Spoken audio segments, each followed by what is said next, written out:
నమస్కారం. చలికాలం వచ్చేసింది. మెల్లగా చలి తీవ్రత పెరుగుతోంది. ఈ నేపథ్యంలో చలి పంజా దాడి నుంచి మన ఆరోగ్యం కాపాడుకునేందుకు ఏం చేయాలో, ఎలాంటి జాగ్రత్తలు తీసుకోవాలో తెలియజేసే ప్రత్యేక కథనంతో మీ ముందుకొస్తోంది నేటి సుఖీభవ. రాత్రి ఉష్ణోగ్రతలు క్రమంగా తగ్గుముఖం పడుతున్నాయి. చలిగాలులు తాకిడి పెరుగుతోంది. రాబోయే 3 నెలల కాలం పాటు శీతకాలమే. ఈ నేపథ్యంలో వణికించే చలి మూలంగా మన ఆరోగ్యానికి, ముఖ్యంగా మన చర్మానికి సమస్యల తాకిడి బాగా పెరుగుతుంది. సాధారణ జలుబు, దగ్గు, గొంతు నొప్పి మొదలుకొని ఆస్తమా, కీళ్ల నొప్పులు, కాళ్ల నొప్పులు వరకు చిన్నా చితక ఆరోగ్య సమస్యలు చాలానే వేధిస్తూ ఉంటాయి. ఇక ఈ చలికాలంలో దీర్ఘకాలంలో జబ్బుల బాధలు మరింతగా పెరుగుతూ ఉంటాయి. ఈ నేపథ్యంలో చలి బారి నుంచి మన ఆరోగ్యాన్ని కాపాడుకునేందుకు తినే తిండి మొదలుకొని జీవన సరళి వరకు నిత్యం ఎలాంటి జాగ్రత్తలు తీసుకోవాలో ఇప్పుడు తెలుసుకుందాం.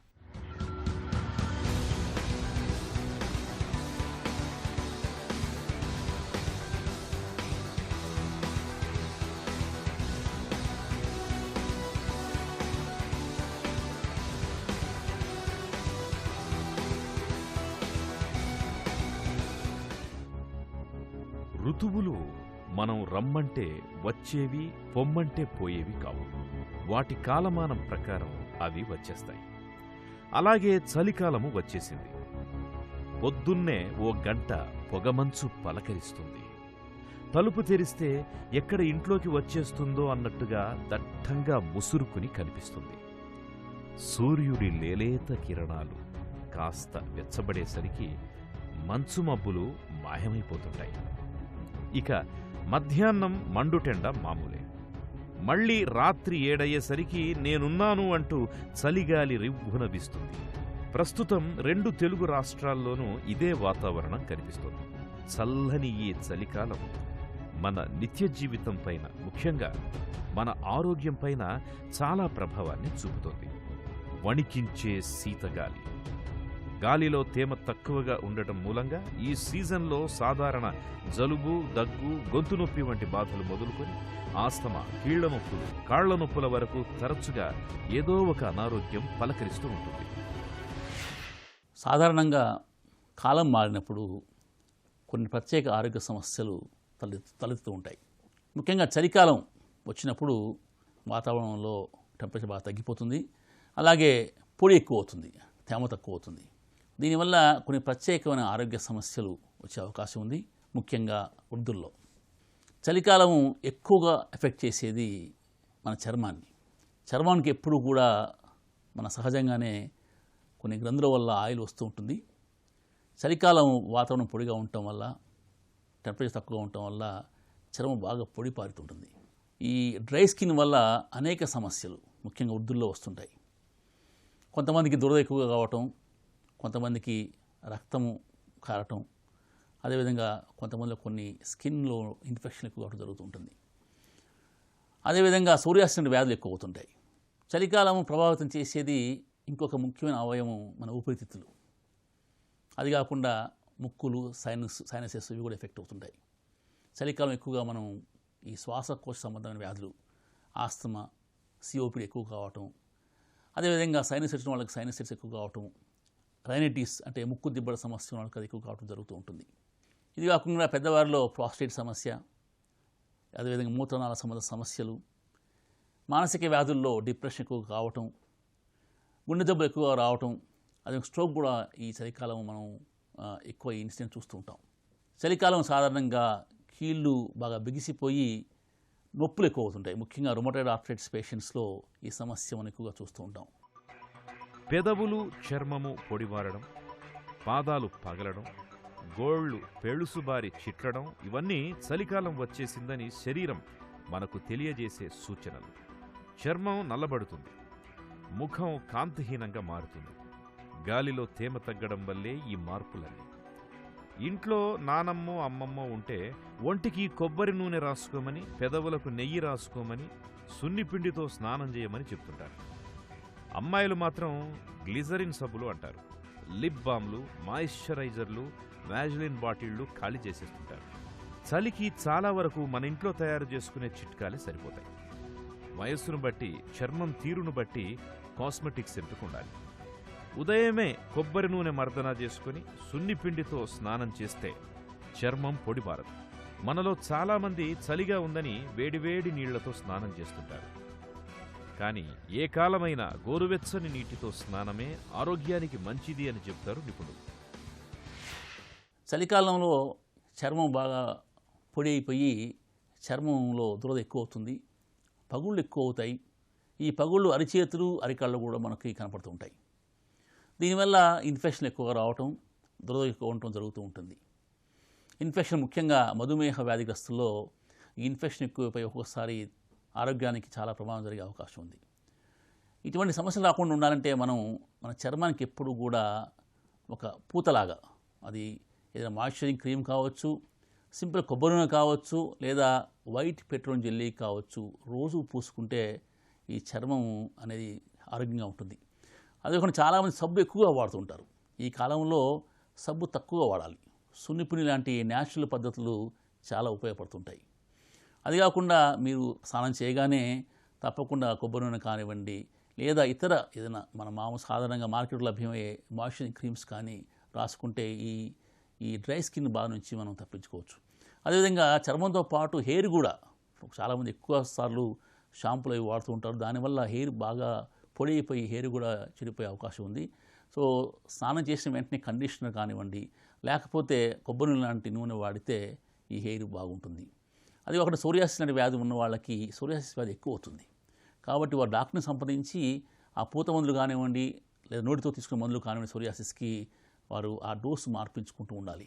కొంతమంది చలికాలం ఏం చేస్తారంటే కొత్తగా ఈ సాక్స్ మేజోలు కానివ్వండి, బట్టలు అదే కాకుండా స్వెటర్స్ అవి కొత్తగా వాడుతూ ఉంటారు. అవి శుభ్రంగా లేనప్పుడు దాంట్లో ఉన్న ఇన్ఫెక్షన్స్ కూడా చర్మానికి ఎలర్జీ వచ్చే అవకాశం ఉంది. కాబట్టి ఆ దుస్తులు మీకు పడతాయా పడవ చూసుకునే ధరించడం మంచిది. చాలామంది ఈ చలికాలం కాస్మెటిక్ క్రీమ్స్ మీద చాలా ఆధారపడుతూ ఉంటారు. అవి చాలా ఖరీదుగా ఉంటాయి. అవి అవసరం లేదు. దాదాపు అన్ని రకాల క్రీములు ఉండేదే మీకు కొబ్బరి నూనె కానివ్వండి, లేదా లిక్విడ్ పారాఫిన్ ఉంటుంది. కాబట్టి ఆ లిక్విడ్ పారాఫిన్ కానివ్వండి, నూనె కానీ చాలా చౌక. అది వాడితే ఫలితాలు మంచిగా ఉంటాయి. కాస్ట్లీ క్రీములు వాడాల్సిన అవసరం లేదు. ప్రకటనలు చూసి మోసపోకూడదు. మిగతా సీజన్లతో పోలిస్తే చలికాలాన్ని ఆస్తమా బాధితులకు కాస్త కష్టకాలంగానే చెప్పుకోవాలి. ఒక ఆస్తమానే కాదు, జలుబు, దగ్గు, నిమోనియా వంటి శ్వాసకోశ ఇబ్బందులు కూడా ఈ చలికాలంలో బాగా పెరుగుతూ ఉంటాయి. చలికాలంలో శ్వాసకోశ సమస్యలను నివారించుకునేందుకు ఏం చేయాలో, ఎలాంటి జాగ్రత్తలు తీసుకోవాలో ఇప్పుడు తెలుసుకుందాం.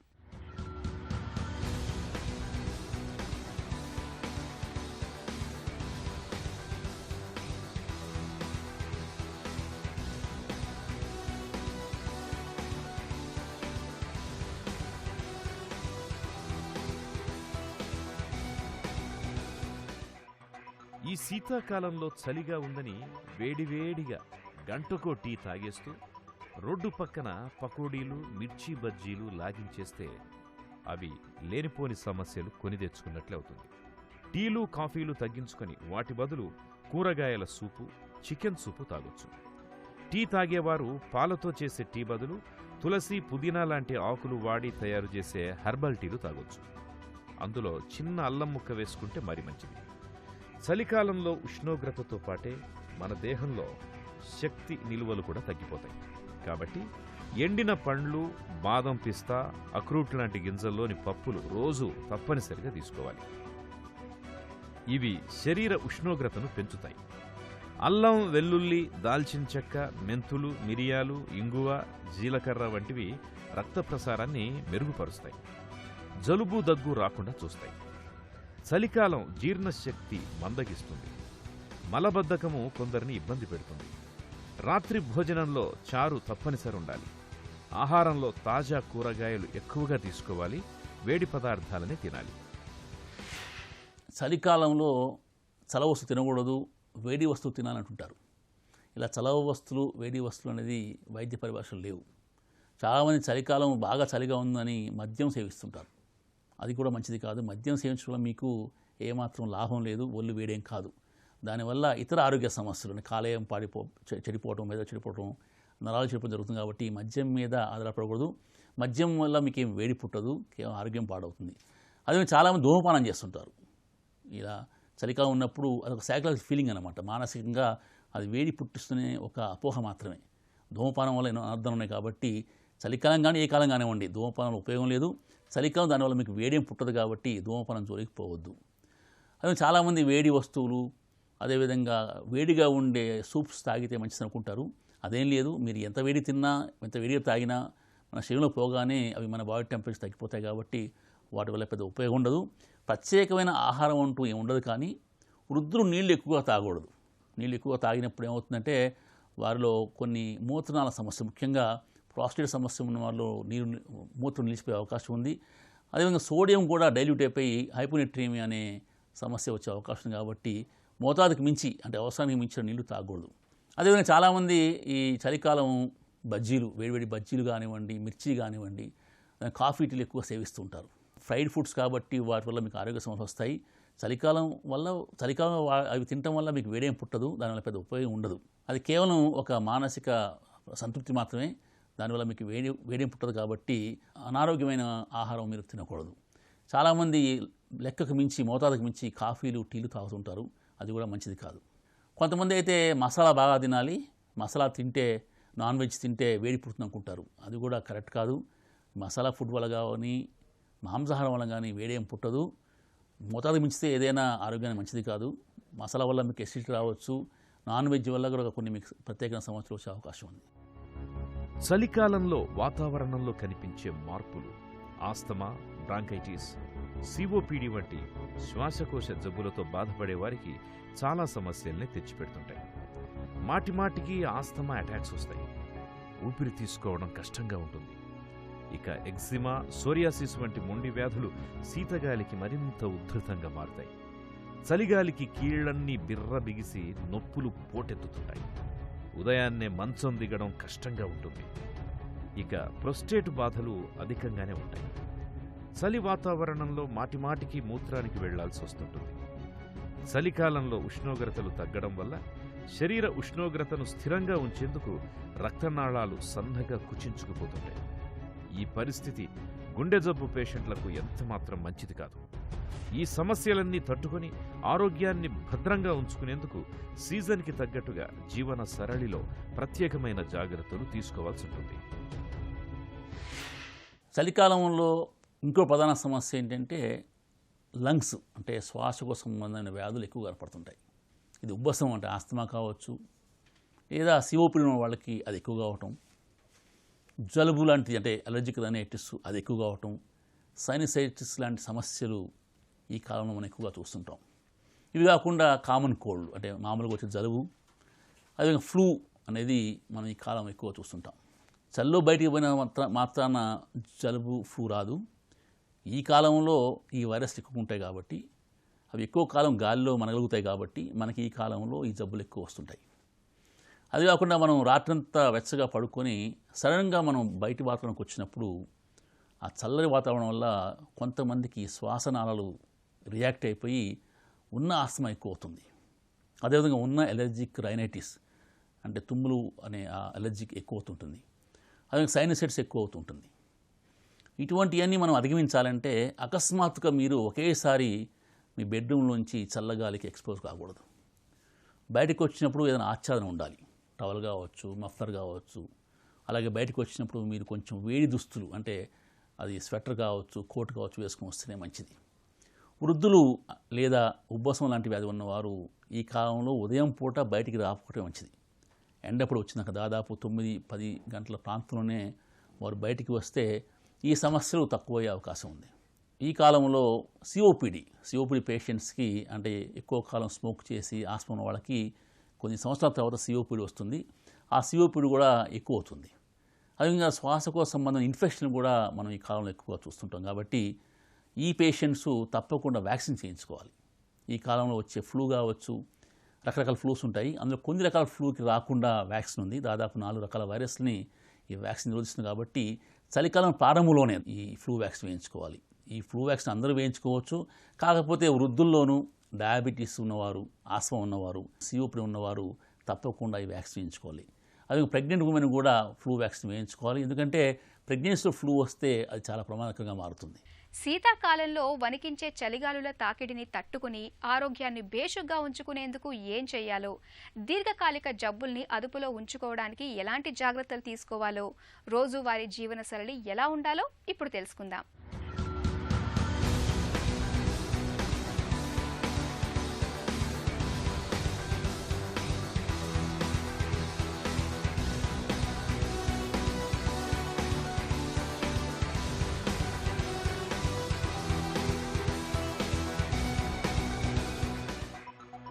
ఎండలు వానలు భౌతికంగా ఇబ్బంది కలిగిస్తాయి. కానీ చలికాలం అలా కాదు. ఇది పొగమంచులా మనసులోకి దూరేస్తుంది. మనసులో ఏమూలో ఒకలాంటి దిగులు గూడు కట్టుకొని నెమ్మదిగా మనసంతా ఆక్రమించేసుకోవాలని ప్రయత్నిస్తూ నీరసపరిచేస్తుంటుంది.